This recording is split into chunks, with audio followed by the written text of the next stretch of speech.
Hello beautiful people, welcome back to my channel. It's Anita. If you're new here, do well to subscribe. If you're a returning subscriber, thanks and thanks for always sticking around. This video is a continuation of the last video I made about quitting my job as a domiciliary carer. You guys will find out very soon. So guys, on the 1st, my resignation was in full effect and I stopped working for the company that recruited me to the UK to work as a domiciliary carer. Before I continue this story of mine, I would like to thank you guys for the love you have shown me. Some even chatted me up on my Instagram and were offering me the link of the company they work for that was recruiting at the moment. They actually wanted me to apply and know if I could get a job with their company, and I am very, very grateful. I don't want to call names here because I don't know if they would even like me to mention their names, but sincerely, the love was very massive. Speaking of my family here, the comments I've been getting from you guys, I am really, really, really appreciative of that. I'm thankful for you guys and I'm grateful. In fact, I will remain forever grateful for the love you guys have shown me under the comment section. I'm really appreciative, guys, and I love you all. Thank you. I can't stop saying thank you to you guys. Back to my story. On the 1st of January, my resignation was in full effect, and of course from the last posts that I made, I went to my sister's place. But what I didn't tell you guys was, from the 1st of December that I put in my resignation, I was living in Glasgow. I was living in Indeed. The only thing that remained was for me to travel to the site, get a mattress and lie down there. Every night I was always applying for jobs. My sister too was sending me job links and I was applying. In case you're wondering, oh, what are these things she's mentioning? So there are job sites where you can get job vacancies. So I usually use Indeed and Glassdoor jobs, Indeed.uk. So I was making applications today and I got 2 emails from, in fact, I made dozens and dozens of applications. Eventually, I got 2 positive mails. Then I went for an interview for one, and the other one was a phone interview. Then what happened with the second one? They said, oh, since I'll be needing sponsorship, that they were going to add me to the file of people who would require sponsorship, as they've not gotten their license to sponsor, but they are on it and they would reply soon. Guys, the other one was quite a funny one because what I saw on the site was the post of a team leader and I didn't even mind. I went ahead and applied for that. So they first called me. Clearly, I'm excited about this whole thing and how everything turned out. But then, believe me, guys, it wasn't funny. So I applied for the post of a team leader because that was what I saw on the job advert, and they said they were recruiting. They were giving tier 2 sponsorship. So I quickly worked on my CV. Yes, and applied for that. I just added few things to my CV and sent in my application for a team leader.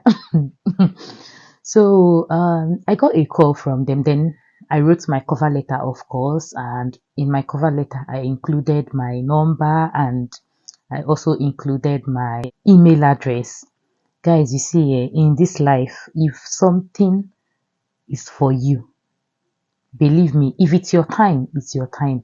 And I believe that was what happened because these people called me and um, they were like, hello, please, are we speaking to, yeah. So, of course, it was my number there.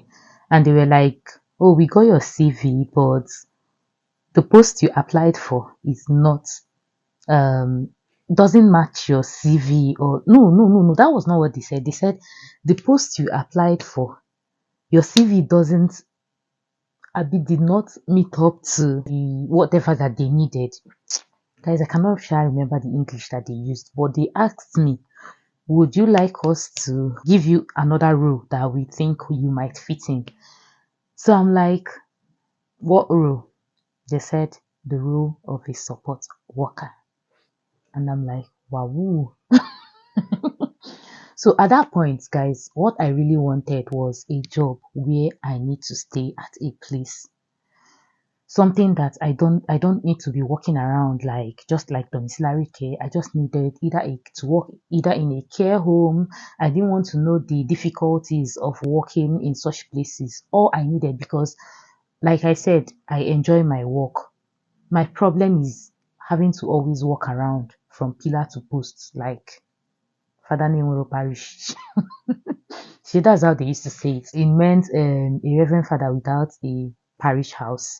So I was always walking around. At that point, I didn't mind, be it support, be it care home, be it anything, be it giving children support or anything.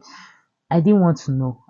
But the only thing I was avoiding that period was domiciliary care, home care, or anything like that. So after they offered me the role of a support worker, they asked me to that they will schedule me for an interview and all of that. I think I should make a separate video about how I got this job so that you guys would see what I went through. So to cut the long story short and leave it for my next or for another video, because I should tell you guys in details really, so that if you're intending to switch jobs, you could also it will be clearer as well. So on the 26th of December, guys, I got my course. The funny thing is, I thought my course was going to take a very long time. It was really disturbing me. And I'm like, what if these people come up with the story? Because this was not the first time I made an attempt to leave my job. There was a time I got something that looked like a conditional offer. So, towards the time it was almost like, oh, I've gotten this job, they said they were not giving sponsorship. And I'm like, so what have I been doing with you people? And from the first day I had the phone interview with them, and they asked me so many questions and I did the interview. This was happening around November or October, I think ending of October. So they were not giving sponsorship. Yeah. I said, now wow. But I said I needed a tier 2 sponsorship. They said, oh, I said I had a that I was on a tier 2 visa. So, and I'm like, so I would use a company's tier 2 visa and work for your company. I didn't even know what happened that time, but so I was really unsure of these people. And I'm like, are you sure these people understand? I remember several times I would ask my sister, are you sure these people understand that I'll be needing a tier 2 sponsorship? So on the 26th, like I said, I got my certificate of sponsorship. It was not even looking like a certificate of sponsorship. I will not lie to you guys, because of course I've been given a certificate of sponsorship before this second one now. And that one came, I saw how the document is and all of that, but this one was just looking like a typed mail. So I was like, this thing that is not looking like certificate of sponsorship, but I didn't just want to doubt anything at that moment because I was really devastated. So what I did was, the next day, that was on the 27th, I applied for my visa. No, not on the 26th night, I returned from, because I worked that 26th. So on the 26th night, I came back, not on the 27th. I remember calling my sister, then I was asking her questions about visa application, how long does it take, and I remember we were talking about 3 to 6 weeks. On that 26th night, I applied for my visa, and I did it myself. I came online, I came on YouTube, I browsed about having to reapply for another tier 2 visa. So I saw some videos and I noticed some people were talking about going for biometrics. I'll tell you, that point, I didn't even have strength. You see, to go for biometrics, I was telling my sister, I don't have all this whole stress now. I didn't even have the strength, because I know I was staying in you guys know already. I was staying in Excess. I was staying in South End on Sea. It's not really far from London. It's about 1 hour plus drive to London when you're driving, not on the train. So it's not really very far. But I was just thinking, having to go through the stress of going for biometrics. Guys, this whole long story cut short. I applied for my visa. I didn't see anything like biometrics, come for biometrics date. I paused. I called back my sister. I'm like, these people are asking me to download one app like that though, for me to scan was it my face? Yes. Do some angles and angles. I think something like that. If you have a smartphone, that I should just do waiting. I shall followed the one thing I did was the whole procedures. I tried to follow it. Everything because I was so unsure. The last visa application I made, I did my biometrics but this one is telling me download one app. I think I still have that app on my phone. Download that app, do one face, all of that, capture yourself. So I finished my visa application. It didn't really take long. It didn't cost me much. So after I applied for visa, I called my sister. I said, can you believe that I finished applying for my visa? Because the last visa I applied for, I did it at home. When I was doing my visa application, I applied for my visa at home for like 3 days or so. This one, I applied it. I finished it under, I think, 3. It was not even up to 3 hours. In fact, it was not up to 3 hours. It was about, let's say, 1 hour plus or 2 hours on my phone. I did everything. I can remember vividly that day. I just laid back on my bed after I called my sister and said, are you sure I did the right thing? She said, so long as you did not do any other thing that they said you shouldn't do, you did everything they asked you to do. Why are you panicking? Do you know what I was thinking about? If I miss this opportunity, I don't know when I will get such opportunity. So I was having a lot of thoughts in my head. I'm like, did I do this thing correctly? I went to bed early that day.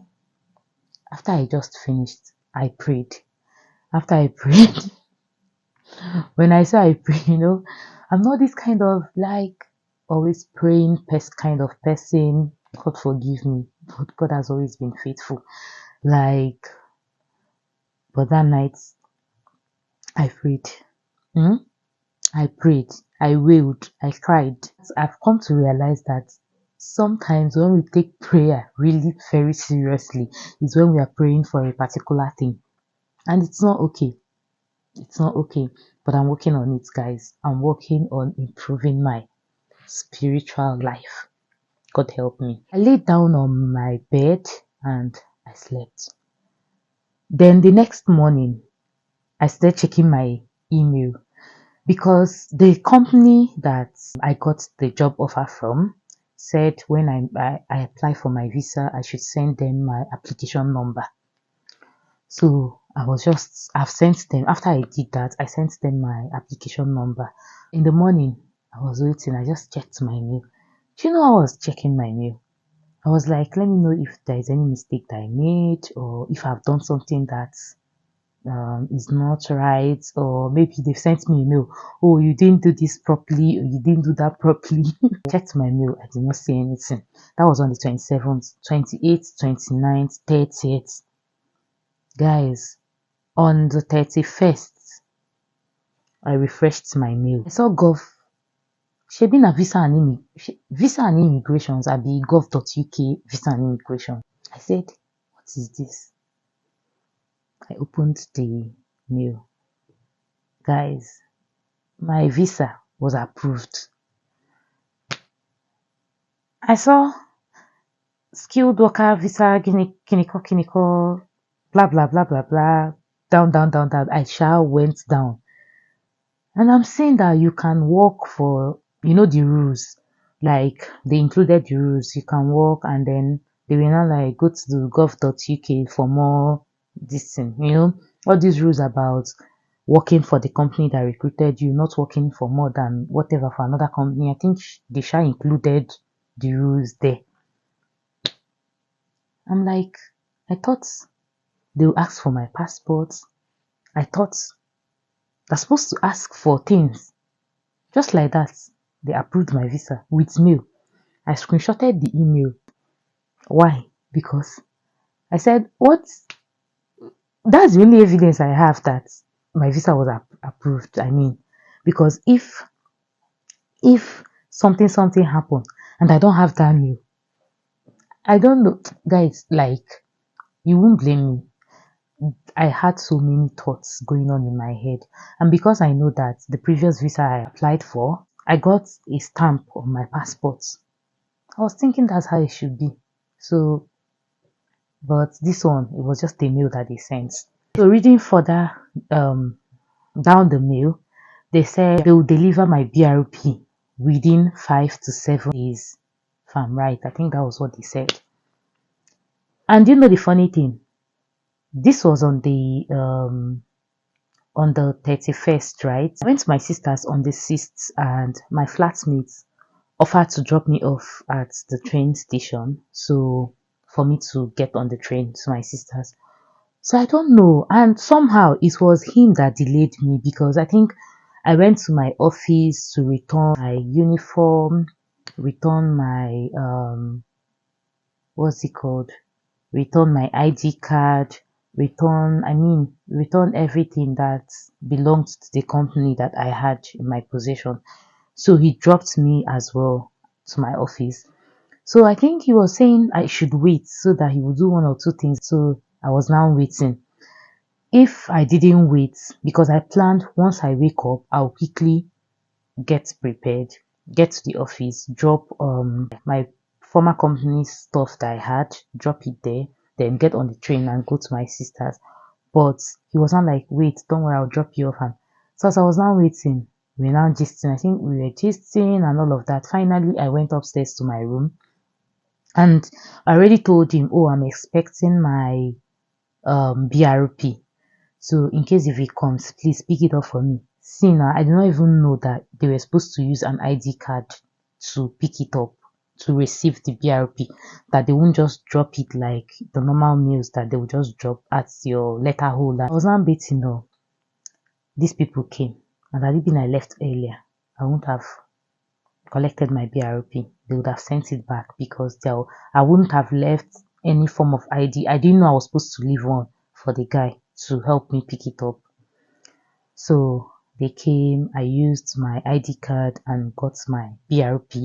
So when I went to my sister's place, I was now enjoying waiting for my company to call me to tell me when to start. So I was communicating with them. Long story cut short, guys, I am already with my new company. I'm in the apartment that they gave me for some weeks. Yes. And I'm training at the moment. Support workers. You people did not tell me. People did not tell me that there is nothing you people do in this job. Hmm? You will not tell me. You will not tell me that domiciliary carers that we are the ones doing this care job of a thing. We are the ones doing the proper job. Because so I've been doing my training and I've been doing few shadow shifts in between. I also have a shadow shift coming up on Tuesday and I've got some days off and all of that, and I'm just enjoying this new job. Sincerely, I am enjoying this job. I can't wait to carry you guys along in every journey and every step of this new beginning. So I am now a support worker and no longer a domiciliary carer, and believe me, I am super excited. For these past few days, I sleep so well, I wake up, I stay one place. It's not always walking around under the cold. So I stay one place and I am enjoying my time. In fact, I'm enjoying every bit of it.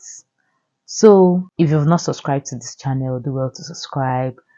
Comment down the comment section, turn on your notification to get notified anytime I post a video. And until then, I'll see you guys in my next video.